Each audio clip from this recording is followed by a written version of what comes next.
walked when you were living in them. But now you must put them all away: anger, wrath, malice, slander, and obscene talk from your mouth. Do not lie to one another, seeing that you have put off the old self with its practices, and have put on the new self, which is being renewed in knowledge.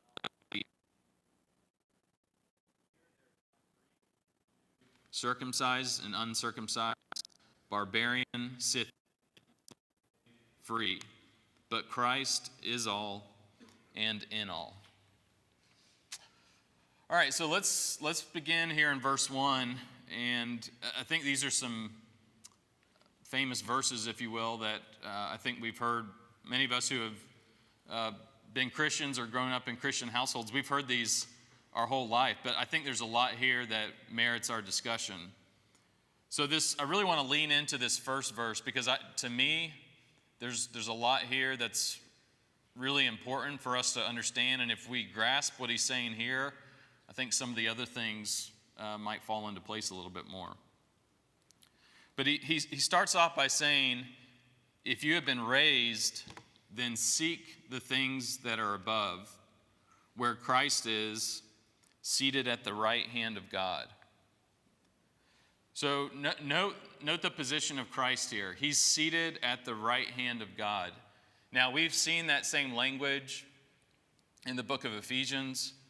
If you read Hebrews, you see that same language used time and time again. But I want to just kind of talk about that for just a minute. First off, if you think about the right hand of God, or you think about the right hand of a king, a lot of times, if you go back to the Old Testament, we can read about God having his arm outstretched. And that was a symbol of power, a symbol of might, a symbol of strength and of judgment. And just kind of from a historical standpoint, if we think about the right hand of a king or a ruler, it represents the king drafting laws. It's symbolic of the king commanding his armies, dispensing justice, day-to-day running the kingdom, holding a scepter, directing and ordering. So the right hand of a king, there's huge significance in that member of the king, if you will, and what he's doing with that right arm. It represents a lot about his authority. And if, just to maybe see this in another place, if you don't have to turn there, but in Psalm 118,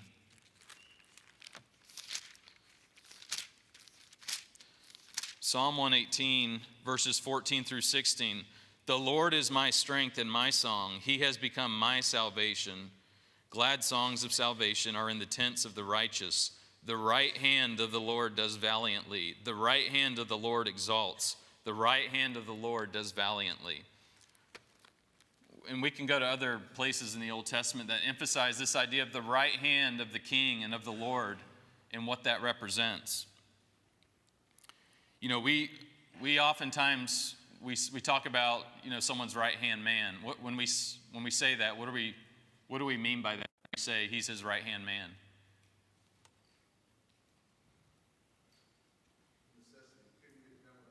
Absolutely, that person is absolutely necessary for the king or for the person or whoever to carry out what they're doing. They're their chief assistant. It's imperative that that person be there to assist them. So when we see this phrase, Jesus is seated at the right hand of God, there's huge significance in that statement. Symbolically, it's the most important position. It's a position of favor, trustworthy. It's a position where someone is bestowed power by the king. And I don't want to get too Indiana Jones on you, but I want y'all to see this here. So this first picture, these are both Egyptian artifacts, and I'm not going to attempt to explain all the history behind them, but this first picture, you can see the king that you see listed there at the time period. You see he's got his right hand outstretched. He's got a mace in his hand. In his left hand, he's conquering some foreign nation. And then actually to the right, you can see there's someone assisting him. You can't see it because it's so small, but that person's holding sandals for the king. So you can see in that picture this idea of the significance of the right hand and how that represents power and authority, and there's someone assisting.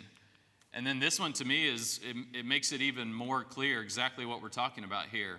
Here there's this king on the right, and on his right hand is someone who's in the form of, for this instance, someone in the form of deity who represented power and authority of that king. These are ancient secular artifacts, but they are making the point that I'm trying to emphasize here about who Jesus is and where he is seated.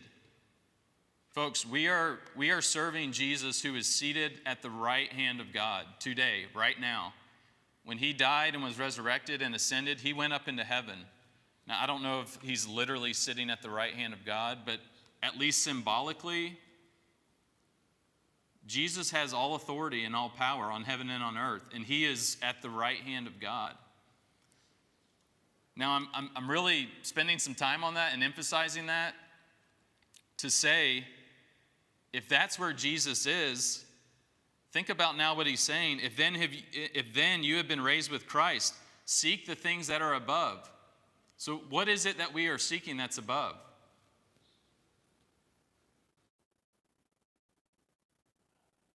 Christ? Elaborate a little bit more on that. What about Christ are we seeking? Huh? Holiness? The contrast is, he says, if then you've been raised up with Christ, he's referencing what you just talked about in chapter 2. Like, there's a lot of fleshly things on this earth that people are arguing about that don't matter. Yep. He's saying, if your mind is set on Christ, then don't bother with these things. Don't let that be a divisive point. Yes. Seek better things. You're better than what you're doing. Yes. And hold on to that thought, because in verse 2, we're going to flush that out even more. Folks, we're seeking Christ. We're seeking his rule in our life, his authority, his dominion, his kingship, his preeminence, the kingdom of heaven. That, when he says seek the things that are above, that's what we're talking about. We're seeking his rule in our life. And that's his position. I hope that resonates with you. There's a lot to that. This isn't just some verse you put on a plaque in your hallway. This is about who controls your life and my life. And to me, it's no coincidence Paul starts this latter half of this letter with talking about where Jesus is and his position and his authority. Does that make sense? Anyone have any other thoughts or questions or comments about that? Yes.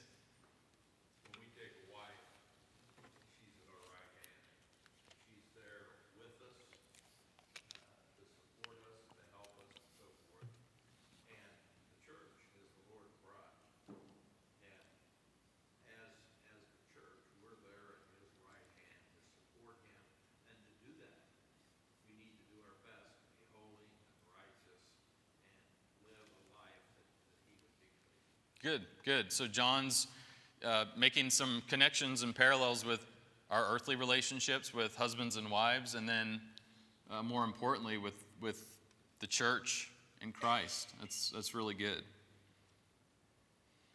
So we should be seeking Christ and Christ alone, and we should never be afraid to tell people and to share what we're seeking and why. Because of what Christ has done for us, because he came to this earth and lived a perfect life, and because he was raised by the power of God through that perfect life, he's sitting now at the right hand of God in a position of total authority, and that's who we submit to. That's what we're seeking. Okay, so with that in mind, let's then now move into verse 2.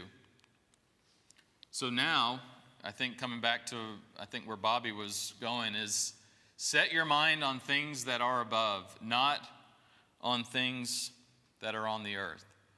So we'll talk here in a second about the earth and what's above, but why is Paul telling them to set their mind?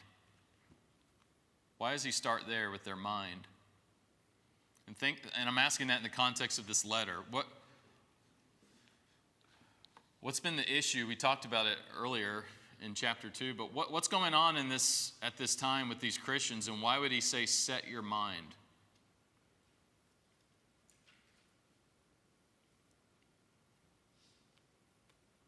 Chapter 2 talks about those that were trying to take them captive by these philosophies. Okay? And so there's all these different ideas, there's these different ideologies. And he's trying to encourage them that they know the right answer, but it takes that discipline to set their focus on Christ, to not get distracted by these arguments that others are trying to present. Yeah, good. So these arguments, these delusions, these things that they sound good on the surface, where those arguments take place, it's all here. This is where it all begins. If someone can convince you in your mind that, hey, this is actually what that really means, or this is what you're doing, that's not really what you have to do. If they can convince you up here, they've pretty much already won. And that's why he's saying, set your mind on things that are above. Now, we just talked about who is above and what that means, and we'll come back to that in a minute. But he says, not on things that are on the earth. So, in context, going back to what Bobby mentioned a minute ago and what Dan's referring to, in context, these things that are on the earth, they're these arguments, these philosophies, these empty deceits, these traditions that they were trying to hold them to that had no bearing, these things that they were qualifying or saying you had to be qualified by. But my question for us, what are other things on the earth that we could set our mind on in addition to those things that I just mentioned? What are earthly things that we can fall into the trap of setting our mind on more so than the things that are above? And you can be as general or as personal as you want to be here. Work and education, great. So our careers, our education, where we go to school, what kind of grades we get, what our degree is going to be, higher education. Okay, what else? What are some things, what are some earthly things that we can set our minds on? Yes? I think sometimes congregations, I think many times congregations get caught up in their routine Okay. over what actually is important about our relationship with God. And so it becomes this earthly thing where we become very involved in the things that happen, whether it's 2 songs of prayer to song, or whether we move things out of order, or whether we're doing something a little bit different. And my experience in ministry over the years has been there's so many times where we don't want to, make Mr. Smith move from one pew to the next. That we'd rather not do that, and we're caught up in kind of the worldly situation rather than what would be edifying for everybody. Not that we would just upset Mr. Smith for the sake of upsetting him, but there's a lot of times where congregations just don't move because they like that physical rhythm. Okay. So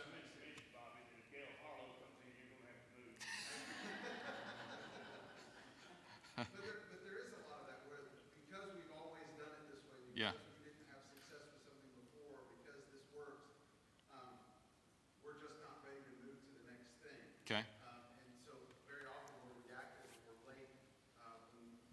When there's something to be said for if our minds are set on Christ, then there's some freedom that we have that we don't let ourselves get into. Good. And you say routine, you may not be inferring this entirely, but traditions can stem out of those routines. And I think Tim actually talked about, you mentioned, the order of our songs. Tim mentioned that, I think, Wednesday night. Some people think you have to lead a certain number of songs in a certain order, and that's how you have to do it. And that is definitely an earthly thing that can get in the way of us seeking truly what is above. That's good. What are some other earthly things that we can set our minds on that can get in the way of seeking things above? Yes? Money and keeping up with the Joneses Good. Money. instead of keeping up with God. Good. Keeping up with the Joneses. Fortune, fame, all the things that come with those earthly pursuits. Roger? I think even sometimes we can just let the simple things in our life blind us to the opportunities that are before us, right? You think of the example of Mary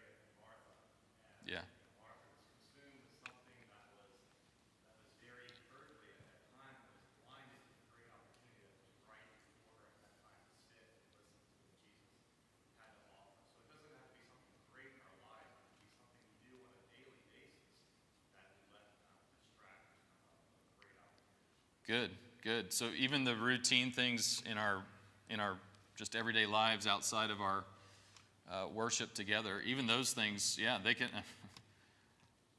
get in the way, for sure. What are some other earthly things? There's a lot here, guys. I want to hear from y'all. What are some other earthly things that can get in our way of us seeking the things that are above? Politics.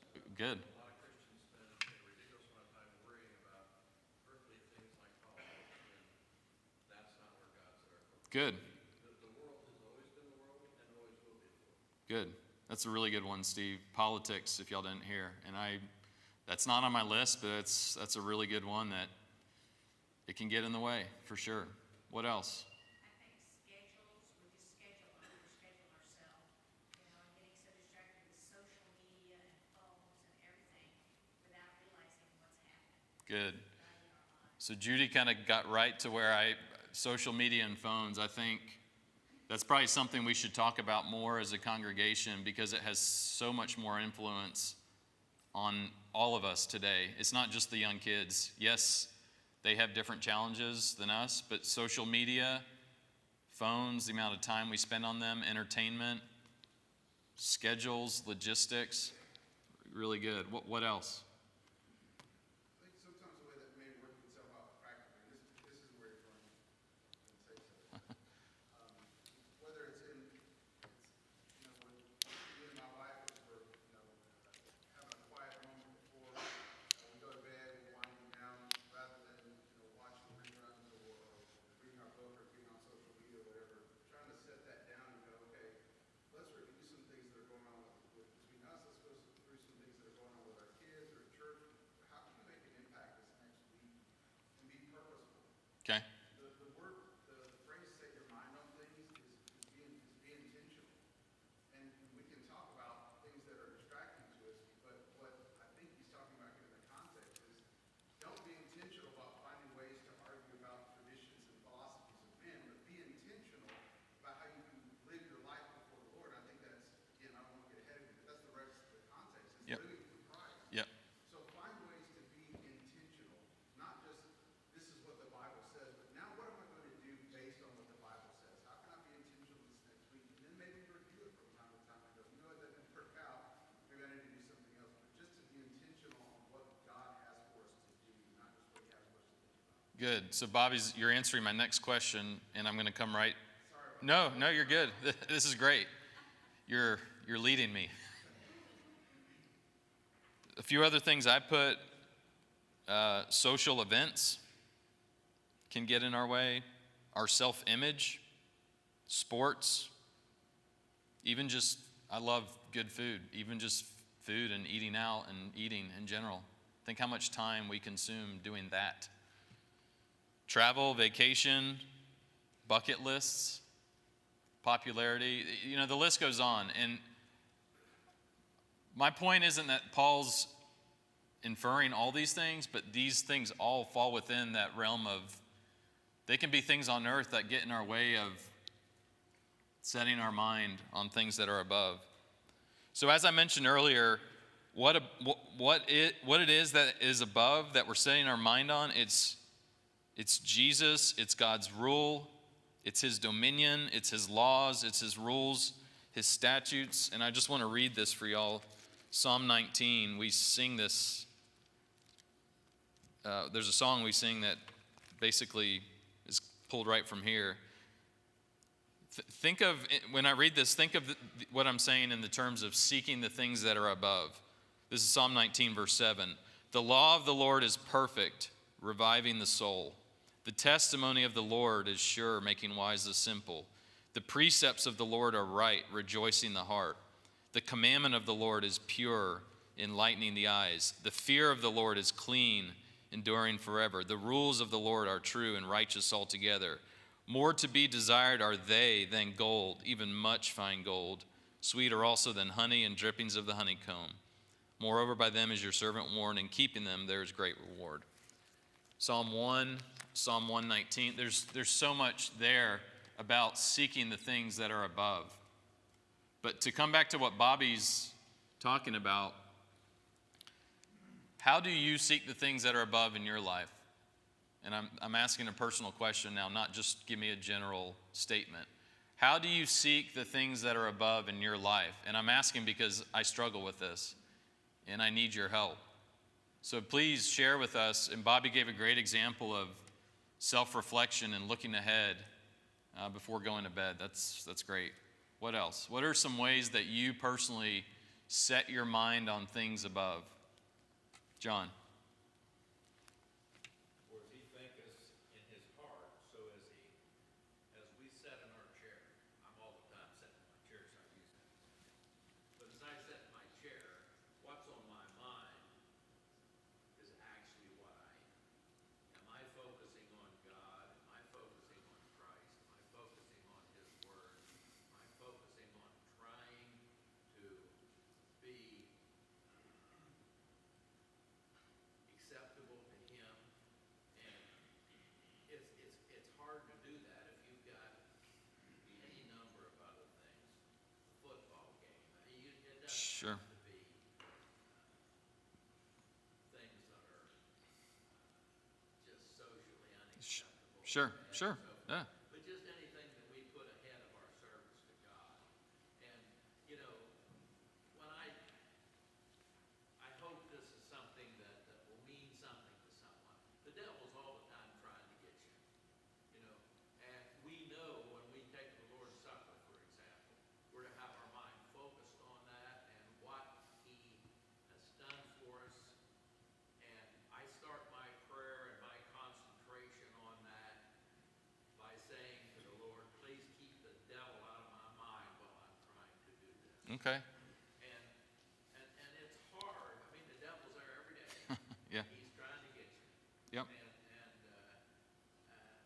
if you can just keep the devil out of your mind, and if you figure out how to do that, let me know.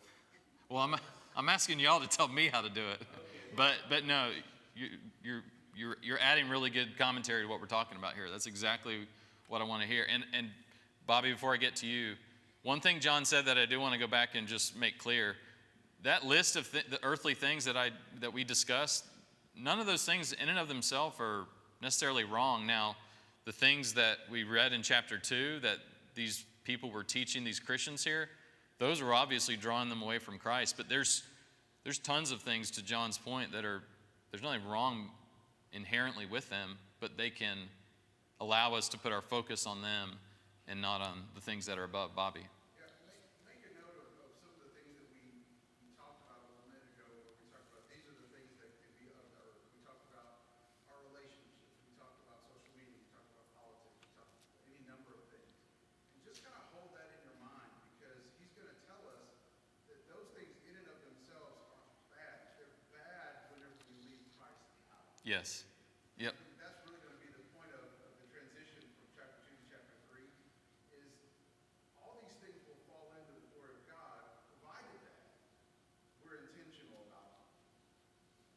And that really is, to me, one of the key verses in this. Be intentional about it, and he'll wrap it up in a couple of other verses as you go. But just keep those things in mind. It's not, beware the false dichotomy kind of thing. It's like, well, we were in Bible class, and no more social media, and no more politics, and I can't get involved. No, just be aware of where your home is and where your allegiance lies first. Yes. And then go into those. Good. Really good. What are some other ways that you all set your mind on things above? I really want to hear from you. Prayer? Good. Anyone want to share a prayer routine they may have that helps them stay focused? Because I certainly could use some help there. I think it's important to let it start your day, because that sets the tone for your day. Okay? If you don't have it as part of your morning ritual, or for me, mornings, my whole day changes. Okay. Good. Good. So let that kind of be your direction that starts your day. Yes? Ryan do it, and I used to do this, but just in the busyness of being a mom and going from practice to all stuff, they would do a dry eraser marker on the inside of their windshield and put it like right above the visor, and so people can't see on the outside, but it was things people need to keep in mind and pray for. So like when they get at the stoplight, if you're in the car, you're like, hey, we're on the way to school, let's remember so-and-so, and it was just an easy way to, you're looking out the window like, oh yeah, we can think about this. Good. Good. So I'll paraphrase that as like Post-it notes, that type of thing. Yes, sir. We need to set time every day to study and to read the Bible. Good.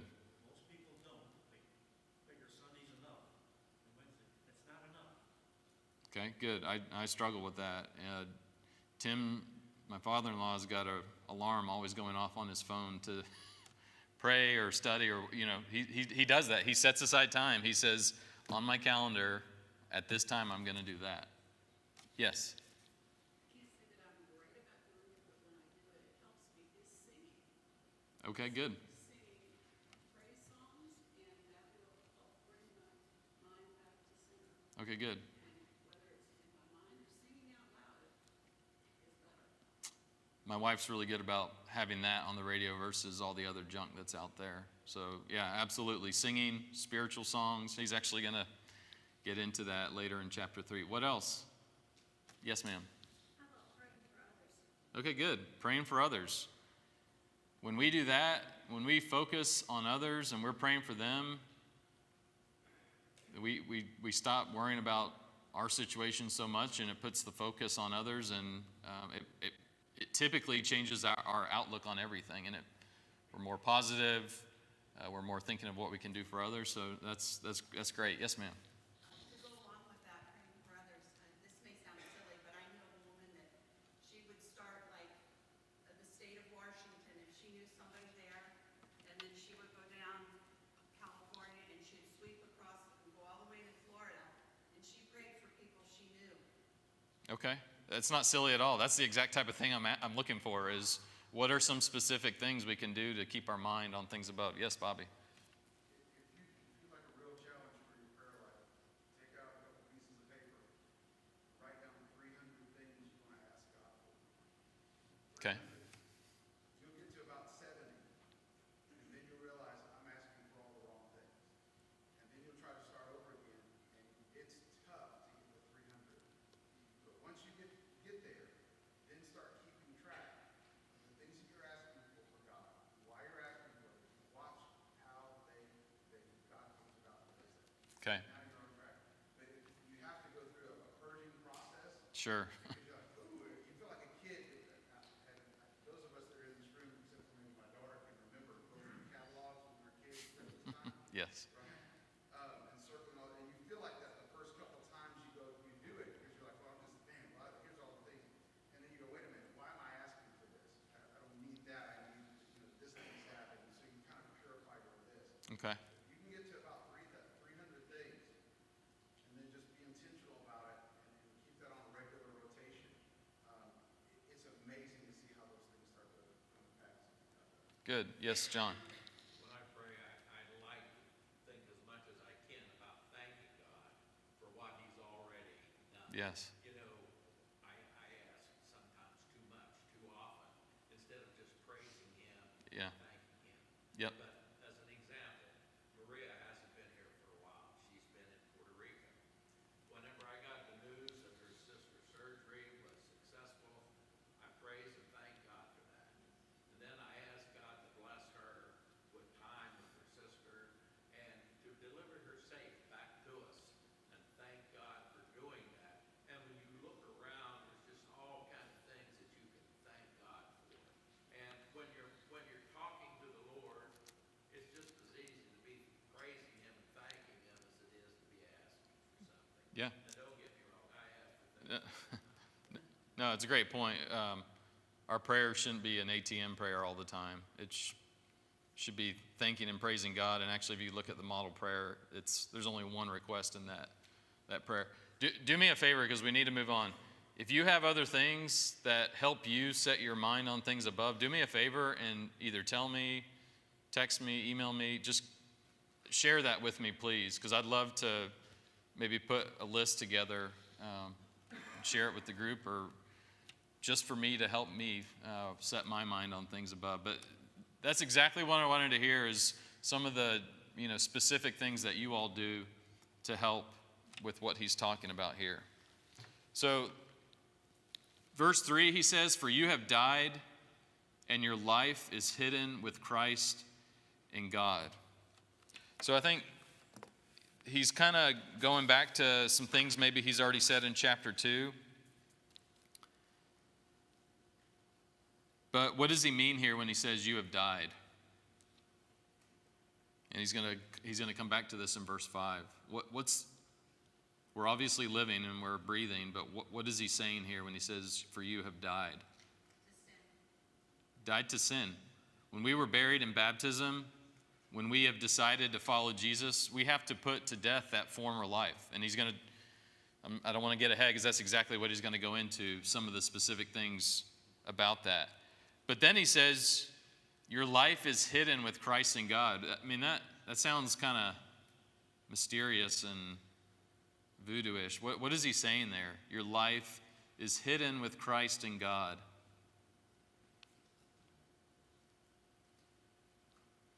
He's talked in chapter 2, verse 3. He said, in Christ, in whom are hidden all the treasures of wisdom and knowledge. So he's kind of used that terminology before. But what is he saying here? Your life is hidden with Christ in God. What does that mean? I think you probably need to go to the next verse. Our life is hidden because Christ is now our life. And that's exactly, to me, the point. And we'll go to verse 4 here in a second. But as Don said, our life is Christ. Now that we have put to death our former life, Christ is who we're living for now. And so he is our life. And so our life is hidden with him. Everything we do is a reflection of him. I think that's the point he's talking about. And then in verse 4 he says, when Christ, who is your life, appears, then you also will appear with him in glory. So what's he saying here? What's the point of this? Whatever you do here on earth should be aimed at the glory of God, Good. at the glory of Christ, because that's really our only purpose. Yeah, great. Everything we're doing here is focused on Christ and on his glory and us being a reflection of him. That's what seeking things above, the things that are above, that's what that boils down to. And when he appears, when he comes back to claim his own, we can be united with him in glory. And he's going to talk about the flip side of that coin here in a second. He's going to talk about the wrath side of when Jesus returns. But let's kind of carry on here, and not trying to minimize these next verses at all. But he says in verse 5, and someone please tell me if I go over when the bell rings. Put to death, therefore, what is earthly in you, sexual immorality, impurity, passion, evil desire, and covetousness, which is idolatry. Because you've been raised, because you have this new life, you have died, and you have to put to death these former things. Some other versions, I thought these were interesting. King James, mortify your members which are upon the earth. New King James, put to death your members which are on the earth. NIV, put to death whatever belongs to your earthly nature. The Holman Christian Standard, worldly nature. The point is, all these things that he has listed here, they have to die. They have to be put to death. We can no longer have those in us. Because we're in Christ, because we're in him, these things cannot be a part of us anymore. They have to be cut off. They have to be eliminated. There's just no way around it. You can't have one and the other. You can't ride the fence. You got to be in Christ or not. Now, what are your observations about these things that he lists here? Because he's going to have a second list of things here in a minute, but what might your conclusions be from this list he has of things that need to be put to death? What observations do you have?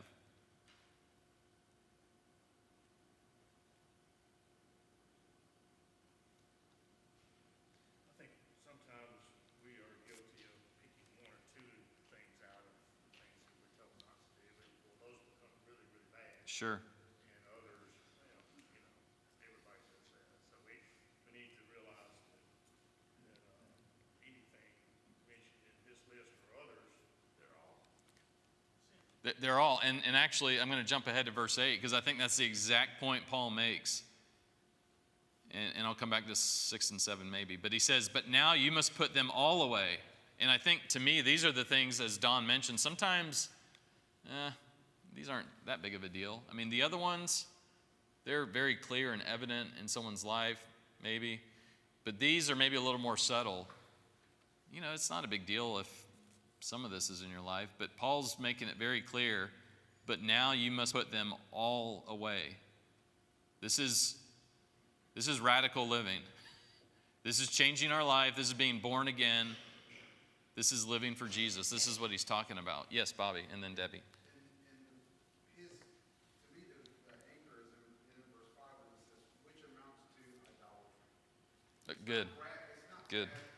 We think of greed as being bad because you took something maybe from someone else, or you had an evil desire, and that in and of itself is what's wrong. But what makes it bad, if you'll let me say it that way, what makes it bad is that you have replaced God in that moment.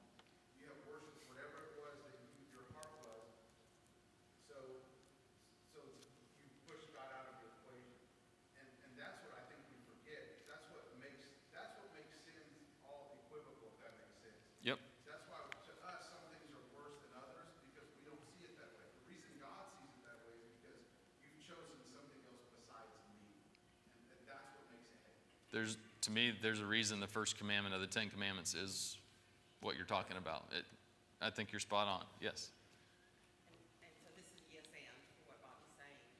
And for that reason, we need to constantly be, or I need to constantly be checking myself because we are raised, we are encultured to think certain things, do certain things, and you can talk to the people here, and we've come up, and many of us with those same things.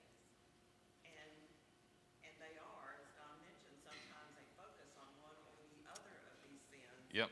Leaving the rest of them. So I should always be checking myself against what is the standard. And the standard is not what Don's doing, not what Sure. you're doing, or what my mom thought. Yeah, absolutely. It's what the word says. It's Christ. And we need to check ourselves and set our minds on the things above. We'll stop there. We're going to get through the rest of chapter 3 on Wednesday night. I really appreciate all your feedback and comments. Thank you so much.